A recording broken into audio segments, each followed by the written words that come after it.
오늘은 우리가 시편 100편과 시편 101편 두 편을 함께 살펴보면서 은혜를 나누고자 합니다. 여러분들이 시편 그러면 아마 교회를 다니는 사람이든 다니지 않는 사람이든 아마 적어도 23편 정도는 아마 그 가사도 또 그 노래로도 좀 알고 있지 않을까 하는 생각이 듭니다. 아마 그래서 믿든 안 믿든 간에 시편 가운데 가장 유명한 말씀이 아마 23편이 아닐까. 여호와는 나의 목자시니 나에게 부족함이 없다는 그 시편인데요. 그 내용과 더불어서 쌍벽을 이룰 만큼 누가 더 앞서냐 뒤서냐를 겨룰 만큼 가장 유명한 시편이 있다고 한다면 바로 이 100편의 말씀이 됩니다. 그래서 많은 사람들이 가장 많이 애송하고 있는 그런 시다. 이렇게 여러분들이 기억하시면 좋겠습니다. 그 주석 학자들 중에는 1절로 3절까지는 예배자들이 감사의 예물을 드리러 성전 문으로 가는 도중에 부른 것이다. 우리 성전에 오면 옛날에는 제사를 지냈잖아요. 지금은 예배를 드리잖아요. 제사를 지낼 때는 뭐가 필요해요? 제물이 필요하고, 예배를 드릴 때는 뭐가 필요해요? 예물이 필요하지. 같은 말이지만, 그래서 감사의 예물을, 옛날로 말하면 감사의 제물을 드리러 성전으로 가는 도중에 교회 오면서 신나게 부르던 그 찬송이다. 이렇게 말하고 있고, 4절로 5절은 성전 안에 있는 성가대가 부른 노래다. 이렇게 말하고 있습니다. 그래서 내용으로 볼 때는 좀 우리가 구체적으로 한 짧은 5절밖에 안 되지만 세 부분으로 나눌 수 있습니다. 하나는 하나님께서 우리들을 찬양하도록 초청하셨다. 모든 사람들을 부르신 목적이, 하나님께서 부르신 목적이 뭐다? 찬양해라 라고 하는 뜻이 있고요. 두 번째는 찬양해야 할 이유들을, 왜 찬양해야 되는데요? 하는 것을 고백의 형식으로 이래서 찬양하는 거야 라고 하는 찬양의 내용을 안다는 것이고, 마지막은 하나님의 선하심과 인자하심을 고백하고 있다. 두 번째 내용과 좀 일맥상통하지만 그래도 조금 더 구분을 한다면 그렇게 짧은 절이지만 깊은 뜻을 갖고 있는 것이 이 시편 100편의 시다. 이렇게 말씀을 드릴 수 있습니다. 그래서 구약시대 유대인들이 예배 찬송으로 불렀을 뿐만 아니라 모든 그리스도인들도 하나님의 은혜를 감사드리면서 부르는 찬송이 바로 이 시편이다. 이렇게 말씀을 드릴 수 있습니다. 그러면 그걸 지금 제가 말씀드린 내용을 좀 머릿속에 염두에 두시면서 1절부터 한번 잠깐 살펴보도록 하겠습니다. 1절에 이렇게 시작하지요. 온 땅이여 여호와께 무슨 찬송을 부르자? 즐거운 찬송을 부르자. 기쁨으로 여호와를 섬기며 노래하면서 그의 앞에 나아가자. 즐거운 찬송, 기쁨으로 노래하면서 섬기면서 하나님 앞에 나가자. 하여튼 노래 부르는 분위기가 어때요? 즐겁고 기쁘다. 우리로 바로 찬송하는 분위기가 즐겁고 기쁘다라고 하는 겁니다. 온 땅이여, 그 말은 교회에 오는 모든 사람들이여, 하나님을 믿는 모든 사람들이여, 그 말입니다. 우리가 예배를 드릴 때 무엇보다 지켜야 될 기본적인 태도가 뭐냐면 기쁨으로 교회를 오는 것입니다. 어떤 사람은 막 싸우고 오고 짜증내면서 오고 복잡한 마음으로 올 수도 있는데, 여기 올 때는 반드시 공적인 자리로 온다. 심한 경우는요, 모세가 자기 형이 아론이잖아요. 아론에게 아들이 있었는데 아들이 죽었어요. 그러면 이제 아들의 형제들은 아론의 다른 자식들일 거 아니에요. 형제가 죽었고 아들이 죽었는데도 전달합니다. 하나님 앞에 오는 자들은 슬퍼해서는 안 된다. 좀 잔인하죠? 어떤 경우에도 하나님 앞에 올 때는 어떻게 한다? 기쁘게 와야 한다는 겁니다. 요한도 이런 말을 했죠. 그 안에 생명이 있으니 이 생명은 사람들의 빛이라. 빛이 어두움에 빛이 돼 어두움이 이기지 못하더라. 요한복음 1장 여러분 잘 아시는 4절로 5절 말씀이죠. 하나님 앞에, 하나님은 빛이시기 때문에 하나님 앞에 오는 사람들은 어두움이 절대로 존재할 수 없다. 다시 말해서 기쁘지 않을 수 없다. 어떤 상황을 맞더라도 하나님 올 때는 뭐예요? 기쁘게 와야 한다. 물론 우리의 삶의 자리에 날마다 기쁜 일만 있나요? 그야말로 희노애락 애오요라고 하는, 쉽게 말하면 희노애락이 있죠. 그럴지라도 하나님 앞에 나올 때는 어떻게 한다? 항상 기뻐해야 한다. 에스라는 이런 말을 했어요. 유대 백성들에게 공적 예배 시에는 자신의 약함과 죄를 슬퍼하는 것조차 피하고 기뻐하라고 권고했습니다. 이날은 주의 성일이니 근심하지 말라. 여호와를 기뻐하는 것이 너희의 힘이다. 이날은 언제요? 예배드리는 날이죠. 이렇게 하나님께 오는 사람들은 어떤 상황에서도 어떻게 와야 된다? 즐겁고 기쁘게 와야 한다. 이 자리가 다시 말해서 무슨 자리다? 즐거운 자리고 기쁜 자리이다. 하나님께서 원하는 사람들은 하나님께 나오는 사람들인데, 하나님께 나오는 사람들은 뭐 하러 온다? 하나님을 찬송하러 온다. 하나님을 찬송하러 오는 사람들은 어떤 마음으로 온다? 즐겁고 기쁜 마음으로 온다. 그래서 하나님께서는 이곳에 여러분들에게 즐거움과 기쁨을 선사하시기 위해서 부르신 줄로 믿으시기 바랍니다. 그런데 두 번째는 3절부터 보면, 그러면 그렇게 기쁘고 즐겁게 찬송을 해야 되는데 왜 그런 이유가 있을 거 아니에요? 그걸 좀 어려운 말로 말하면 한번 따라 해볼까요? 신앙 고백. 내 신앙 때문에, 내가 고백하는 그 신앙 고백 때문에 나는 하나님 앞에 나오고 하나님 앞에 나와서 즐겁고 기쁘게 찬송합니다 라고 말하는 거예요. 신앙 고백이라는 건 무슨 말이냐면 하나님은 나에게 이런 분이십니다 라는 것을 고백하는 거예요. 그래서 신앙 고백은 크게 두 가지인데요. 하나는 모두가 모여서 공통적으로 우리 하나님 믿는 사람들끼리 한 공동체니까 우리가 믿는 하나님은 이런 분이십니다 라고 하는 공통의 분모가 있어요. 두 번째는 내가 개인적으로 만난 신앙의 고백이 있어요. 그래서 처음에는 공통의 분모를 모두 고백하지만 신앙의 깊이가 깊어질수록 어떻게 하겠어요? 내가 만난 하나님에 대한 고백이 더 있죠. 내가 고백하는 사랑의 고백이 별도로 있죠. 그러면 공통적인 공통 분모를 볼까요? 첫 번째로 여호와가 우리 하나님이신 줄, 공통이지 않습니까? 우리, 내가 아니라 우리니까 우리 하나님이신 줄 너희는 알지어다. 하나님은 우리 모두의 하나님이세요. 우리 모두의 하나님, 이걸 꼭 기억하시고 우리 하나님께 마음 모아 하나님께 기쁨으로 즐거움으로 찬송하는 겁니다. 어떤 분이시냐면 그 하나님이, 한번 같이 읽어볼까요? 시작. 그는 우리를 지으신 이요. 첫 번째 얘기하는 거 뭐예요? 우리를 지으셨다는 거라. 내가 누구 거예요? 결국은 그 여호와 하나님 거라는 거지요. 우리를 지으신 분이시라는 것입니다. 이것을 고백하니까 하나님께 오는 거예요. 나를 이렇게 지어주신 것이 너무 감사해서. 그리고 우리는 뭐예요? 그의 것이에요. 그리고 심지어 그냥 소유만, 짓기만 하시고 소유만 그렇게 하나님 것이 아니라 어떻게 하신다고요? 백성이 되시고, 우리가 백성이 되고 더 나아가 계속 우리를 어떻게 해주신대요? 길러주시고 계신다는 거예요. 끝까지 우리를 지으시고 난 다음에 더 정확히 말하면 어디까지? 천국까지 가도록 우리를 계속해서 관리해 주시는 분이시다라고 하는 겁니다. 그러니 당연히 그 하나님께 뭐 해야 돼요? 감사해야죠.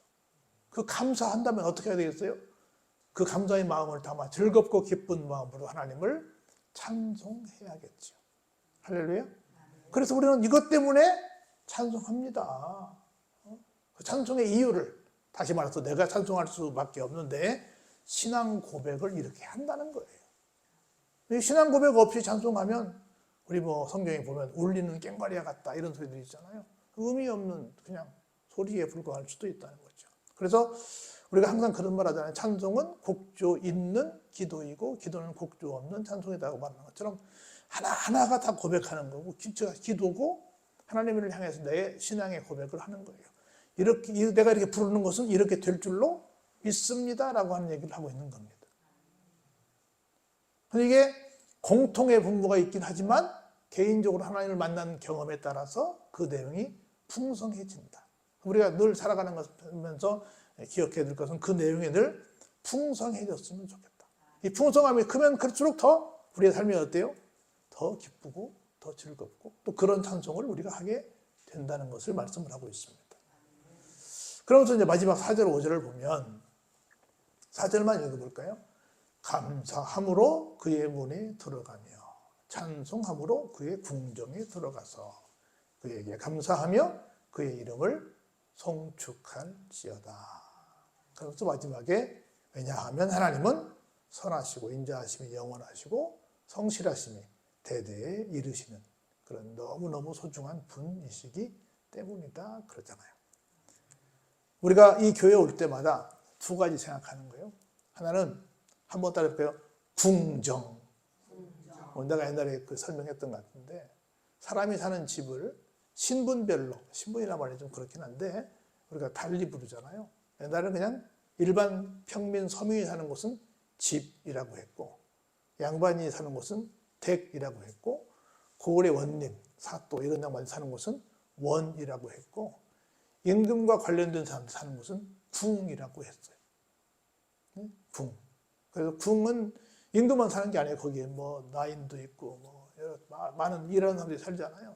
근데 거기서 이제 구체적으로 왕과 직접 관련된 사람이 사는 곳을 전이라고 했어요. 그래서 그걸 붙여서 그냥 우리가 궁전이라고 하는 거예요. 우리 교회를 생각할 때 뭘로 생각하자? 궁전이라고 생각하죠. 궁은 어찌 보면 뭐 우리가 사용하는 여타의 공간이라고 말할 거고 궁전은 어딜까? 예배드리는 이 공간이겠지. 부지도 않는다고 한다면. 그래서 여튼 간에 하나님과 관련된 어떤 공간이다. 그래서 교회는 어떤 곳이다? 궁전이다. 궁전은 그 누가 계신 곳이다?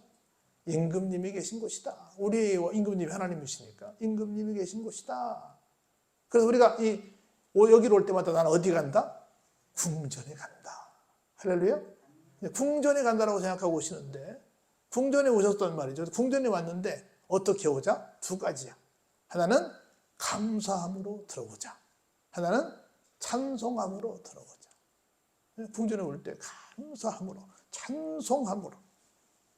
그래서 정말 이곳은 항상 뭐가 넘치는 곳이다? 감사가 있고 찬송이 넘쳐야 된다. 할렐루야. 감사함으로 찬송함으로. 그래서 하나님을 송축한, 이렇게 높이 올려서 하나님께 감사의 마음을 담아 찬송하는 걸 송축한다고 그래요. 송축한다는 겁니다. 송축할지어다. 뭐예요? 송축해야만 한다. 송축해라. 뭐예요? 명령이지. 명령이죠. 그냥 뭐 내가 기분 좋으면 하고 기분 안 좋으면 안 하고가 아니라 하는 거예요. 여러분들 만일 그러지 우리 교회는 없지만 시험 들잖아요. 시험 들면 안 하는 것들이 많이 있어. 시험 들면 잘 안 하잖아요. 안 하는 것 중에 하나가 뭘 안 하겠어요? 찬송이 안 나와요. 하고 싶은데 안 나와 찬송이. 시험 들면 안 됩니다. 두 번째 시험 들면 뭐 안 하겠어요? 전도 안 하죠. 전도는 다른 말로 뭐라고 그래요? 우리 교회를 자랑하는 거야. 뭐 성경 몇 장 몇 장 이것도 물론 전도이지만 전도는 두 가지인데 하나는 성경을 통해서 예수님이 나의 구세주임을 믿게 하는 것이지만 사실은 그런 공동체를 자랑하는 거예요. 근데 시험 들면 자기 교회 자랑하겠어요? 안 하지. 교회를 나쁘게만 하지. 그래서 시험 들면 뭐 안 한다? 찬송 안 한다. 시험 들면 뭐 안 한다? 전도 안 한다. 그러니까 찬송을 잘 안 하는 사람들을 또 전도 안 하는 사람들 내가 시험 들은가 생각해 봐야 돼. 응? 시험 들은가 생각해 봐야 돼. 그래서 항상 하나님의 전에 올 때는 어떻게 한다? 늘 감사하고 늘 찬송한다. 그럼 항상 고백합니다. 하나님 어떤 분이시라고요? 선하신 분이라고. 그래서 그의 인자하심이 영원합니다. 그리고 그의 성실하심은 대대에 미치게 됩니다. 그래서 우리가 이런 고백을 늘 하는 사람들이 좀 됐으면 좋겠다라고 하는 겁니다. 할렐루야. 그러면서 시편 101편으로 넘어가는데요. 이 시는 제왕시예요. 왕에 대한 얘기예요. 하나님의 마음을 따르는 인간의 참된 정신을 담고 있다라고 말하는데 이 시는 다윗의 시로 우리가 알고 있습니다. 이 다윗이 사울이 죽음 직후에 정계에 들어갔을 때 불렀을 시일 수도 있고요. 아니면 다윗의 도성으로 언약궤를 옮긴 다음에 들었을 것이 되는데 두 가지 다 유추가 되는데 학자들마다 정확한 시점은 모르겠지만 하여간 다윗이 지은 시인데 본격적으로 내가 이제 왕이 되어서 정말 어떻게 이 나라를 통치할 것인가에 대한 본인의 다짐을 얘기하는 그런 시의 내용이다. 그렇게 말을 합니다. 우리가 이제 2023년 마지막 달인 12월을 맞이해서 첫 번째 주일을 맞고 있잖아요. 우리 교회는 늘 말씀드리지만 대림절부터 1년을 시작하니까 사실은 우리가 이제 1년을 새롭게 시작을 한 겁니다. 또 달력으로 봐도 뭐 한 달도 안 남은 좀 있으면 우리가 2024년을 맞게 되는데 이럴 때 다윗은 내가 왕으로서 어떻게 살 것인가라고 이렇게 다짐했는데 나도 이제 새로운 해를 맞이하면서 금년이 토끼띠 해인데 내년에 용띠 해인데요. 그래서 내가 어떻게 살 것인지를 한번 생각해보는 그런 말씀과 결부가 돼서 다윗은 나는 어떻게 살 것인가 왕으로서 어떤 다짐을 했는가를 보고 또 여러분들은 내년에 나는 또 어떻게 살 것인가를 한번 이 말씀을 쭉 살펴보면서 간단하게 이렇게 살아야지 라고 다짐하는 이런 12월 첫 번째 주일 되기를 주의 이름으로 축복합니다. 첫 번째로 내가 인자와 정의를 뭐 하겠다? 노래하겠다. 이 노래는 뭐예요? 내가 항상 나는 이렇게 살 거야. 난 이렇게 살 거야 라고 나한테 뭘 하는 거예요? 주문을 외는 거야. 나는 열심히 공부할 거야. 난 이번에 1등 할 거야. 나는 이번에 합격할 거야. 나는 이번에 뭐 할 거야. 막 내가 스스로 나에게 이렇게 할 거야. 이렇게 할 거야. 이렇게 할 거야. 라고 내가 계속해서 같은 말을 반복하는 걸 뭐라 그래요? 노래한다는 거예요. 엄마 나한테 용돈 주세요. 엄마 나한테 이거 좀 주세요. 계속 막 달라고 그래. 그러면 엄마가 뭐라고 말해요? 야, 그만 좀 노래해. 뭐 이게 곡조 있는 노래가 아니라 같은 말을 계속 와서 불러. 아이고, 야, 듣기 좋은 노래도 야, 몇 번 부르면 어떻고 저떻고 이런 말 하잖아요. 계속 같은 말을 반복하는 걸 뭐라고 한다? 노래한다. 다윗은 왕이 되어서 이렇게 고백합니다. 나는 항상 뭘 노래하겠다? 인자와 정의를 노래하겠다. 나는 인자, 좀 말이 좀 이상하잖아요. 인자는 어때요? 좀 다정한 것처럼 보이잖아. 정의는 뭐요? 무섭게 보이잖아. 그렇죠. 좀 상반된 내용 같은데 하여튼 두 가지를 잘 조화롭게 펼치는 좋은 왕이 되겠다. 그런 왕이 되도록 나는 늘 뭘 노래하겠다? 나는 인자와 정의를 노래하겠다. 여러분들은 2024년을 준비하면서 1년 동안 무엇을 노래하면서 지낼래요? 나는 전도를 노래하면서 지낼 거야. 나는 죽어나서나 전도할 거야. 나는 사랑을 노래하면서 지낼 거야. 나는 다 성도들을 사랑해 줄 거야. 나는 여러분 뭘 노래할 거예요? 여러분 2023년은 무슨 노래를 부르면서 왔어요? 나는 돈 많이 벌 거야. 돈 하면서 노래를 불렀습니까? 나는 다이어트했어. 나는 날씬한 몸매를 가질 거야. 사람들마다 부르는 노래가 있어. 자기가 갖고 있는 목표, 목적이 있단 말이죠. 그게 뭐가 돼요? 나에게? 노래가 되는 거예요. 다윗은 내가 왕이 되어서 나는 인자와 정의를 늘 노래하며 살 거야. 노래하며 살 거야. 두 번째로 뭘 말해요?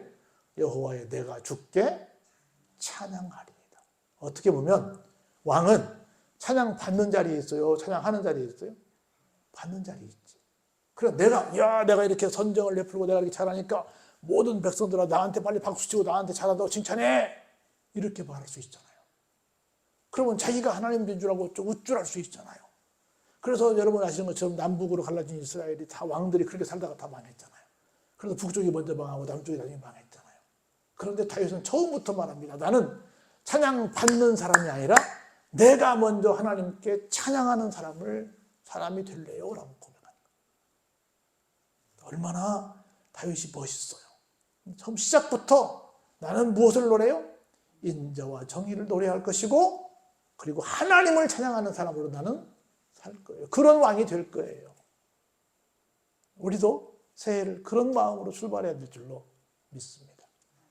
그래서 내가 어떤 길을 주목해요? 완전한 길을 주목하겠습니다. 주께서 어느 때나 내게 임하시겠나이까? 내가 완전한 마음으로 내 집안에서 행하겠습니다. 세상에. 내가 완벽하게 살겠습니다 라고가 말이 아니라 그렇게 살 수 있어요? 없어요? 없지요. 하나님께서 임하셔서 나에게 이리 가거라 라고 말씀하실 때마다 하나님이 지시하시는 대로 내가 가게 되면 그 길은 무슨 길일 것이다? 완전한 길일 것이다. 그 내가 대충 보고 야 이리 가 저리 가 라고 지시하는 것이 아니라 하나님께서 나에게 일러주시는 그 길을 내가 주목하고 그 길로 가겠습니다. 얼마나 멋있어. 완전한 마음으로 내가 내 집안에서는 어디에요? 궁정이죠. 자기 지금 우리로 바라본 지금 용산이지만 청와대지 않습니까? 대통령이 있는 그곳에서 내가 행하겠습니다. 내 마음이 아니라 누구의 마음으로? 하나님의 마음으로. 하나님의 마음은 무슨 마음이니까? 완전한 마음이니까. 세상에. 여러분 이런 통치가 있으면 얼마나 좋겠어요? 하나님의 마음으로 내가 합니다. 그리고 볼까요? 3절에 나는 비천한 것을 내 눈앞에 두지 아니할 것입니다. 그리고 배교자들의 행위를 내가 미워할 것입니다. 나는 그 어느 것도 그런 것들을 뭐해요? 붙들지 않겠습니다.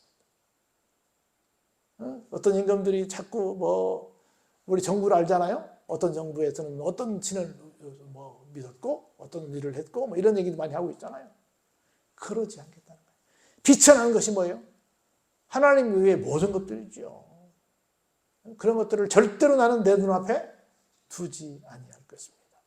배교자들의 행위를 나는 미워할 것입니다. 나는 어느 것도 붙들지 않고 누구만 붙들겠다는 거예요? 하나님만 붙드는 왕이 되겠습니다. 그래서 4절 한번 같이 읽어볼까요? 시작. 사악한 마음이 내게서 떠날 것이니 악한 일을 내가 알지도 아니할 것입니다. 사악한 건 뭐예요? 하나님의 영이 아니라 악한 영이 지배하는 것이죠. 그것을 완전히 내게서 다 떠나게 할 것입니다. 그리고 악한 일을 내가 알지도 않을 것입니다. 그러면서 이렇게 다시 한번 삶에 대해서 우리에게 일러줍니다. 우리 5절 같이 한번 읽어볼까요? 시작. 자기의 이웃을 은근히 헐뜯는 자를 내가 멸할 것이요 눈이 높고 마음이 교만한 자를 내가 용납하지 아니할 것입니다. 신하들 가운데 막 충성한다고 저쪽 장관은요, 저쪽 비서관은요, 저쪽 누구는요 해가지고 은근히 와가지고 나는 잘하고요, 저 사람은 잘 못해요 라고 하는 식으로 은근히 헐뜯는 거야.